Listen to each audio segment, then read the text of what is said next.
This week, there have been two outstanding questions in the giant and still metastasizing Rupert Murdoch scandal. One, could this take down the British government? Given the ties of the British Prime Minister to Mr. Murdoch and the fact that one of the 9 people arrested so far is a top aide to the Prime Minister and the Conservative Party. And two, is this scandal shaking the Rupert Murdoch media empire so hard?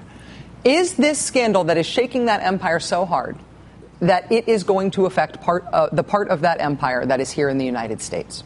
27 television stations, the New York Post, the Fox News Channel, Dow Jones, and the Wall Street Journal.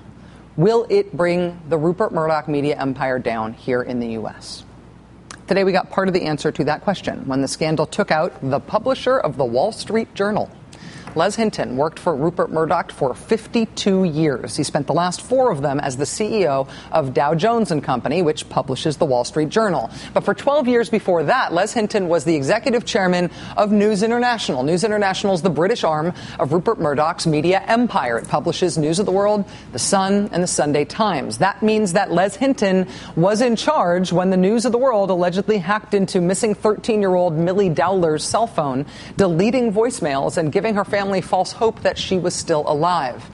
Les Hinton was in charge when the News of the World reportedly targeted the families of soldiers killed in Iraq and Afghanistan. Les Hinton was in charge in 2005 when the News of the World apparently tried to hack the phones of the families of the 7/7 London transit bombings. Les Hinton was in charge when the Sunday Times allegedly employed criminals to get information on then Prime Minister Gordon Brown's banking, legal files, and tax affairs.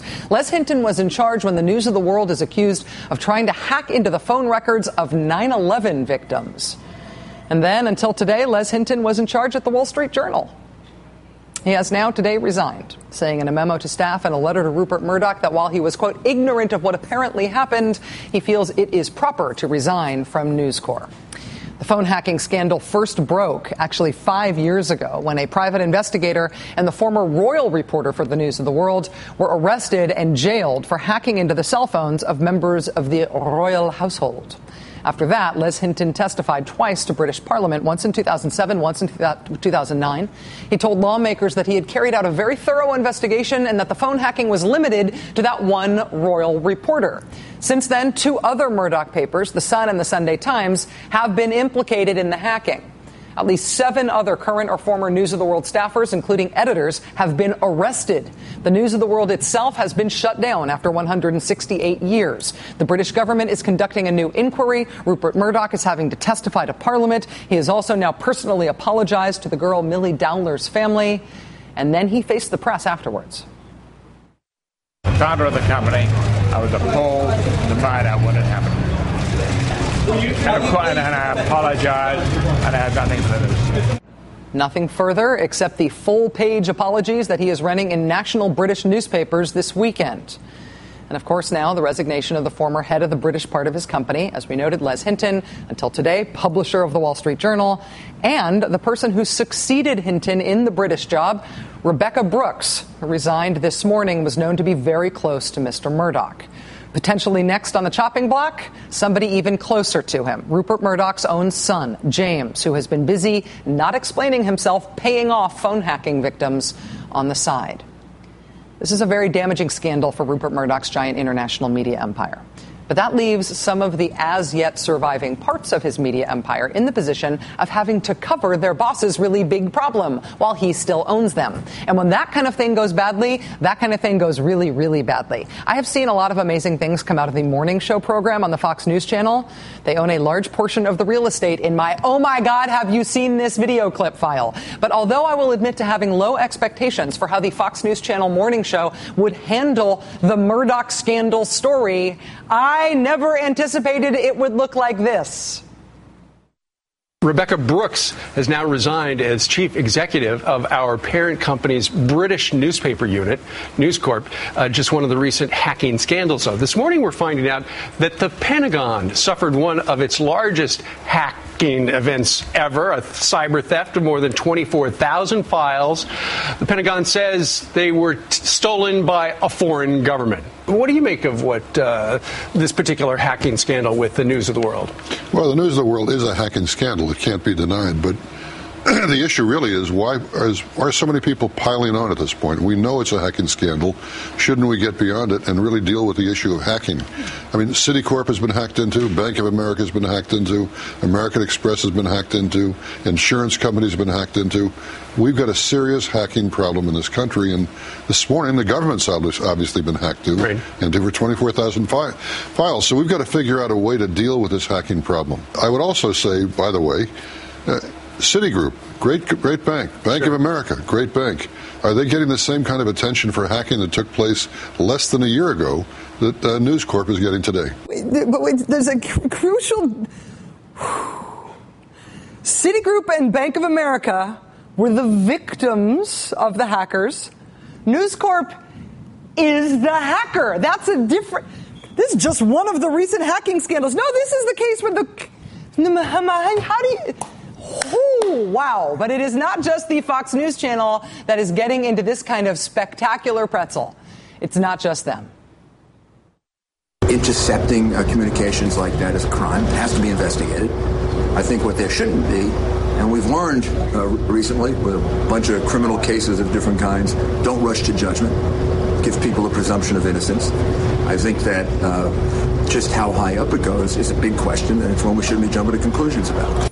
That was Tough on Crime, Rudy Giuliani, a frequent guest on Fox, a former client of News Corp, reputedly a close friend of Rupert Murdoch, and the mayor of New York City on 9/11. And in that quote there, he was talking about the FBI investigation into the potential hacking of 9/11 victims' cell phones.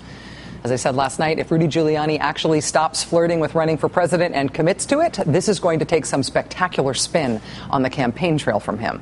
And if Murdoch Media is not around anymore to help Mr. Giuliani with all of his spin needs, that is going to be even harder.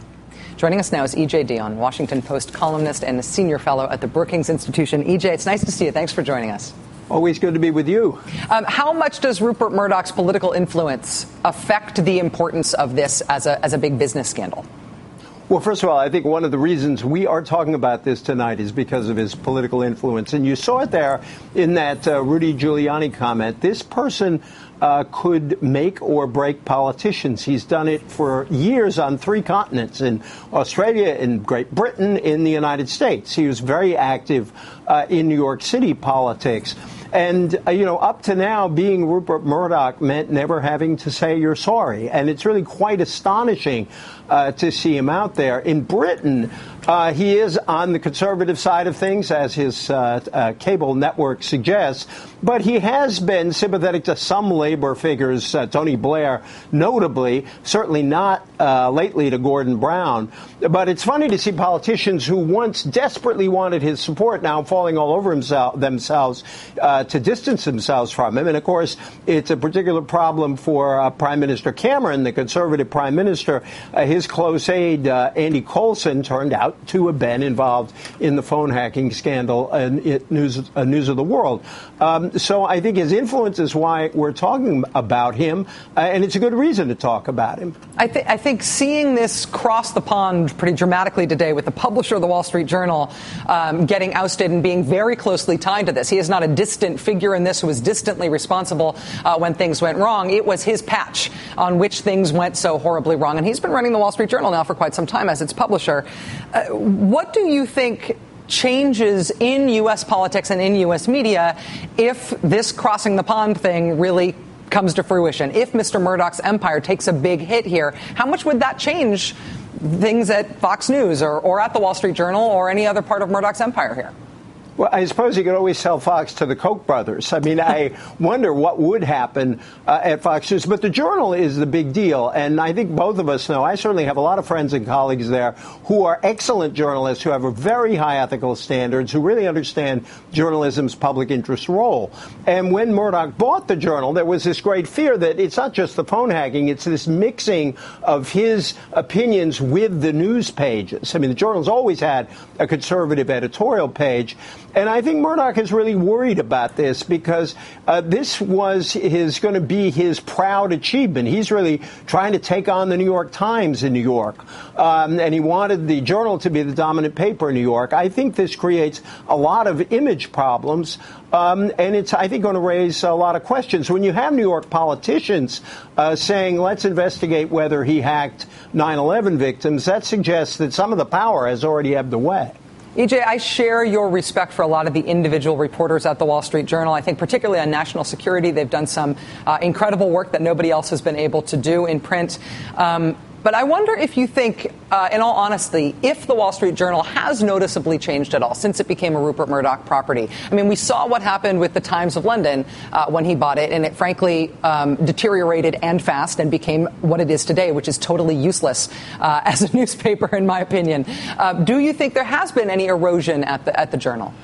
You know, my answer, I hate to sound so wishy-washy, is yes and no. There are some days when I look at headlines and I say, gee, that seems to me a very conservative spin on this story. But then I wonder if I'm looking for it. There are other days when I see stories in the Journal that do not reflect any spin at all. So I read it every morning, and I'm not sure it's crossed that line. I'm just reminded of the wonderful old quotation from Michael Harrington, the late American socialist. He really was a socialist, who said the Journal's news pages are as informative as its editorial opinions are quaintly reactionary. And when its news pages start becoming quaintly reactionary, then we really would be in trouble.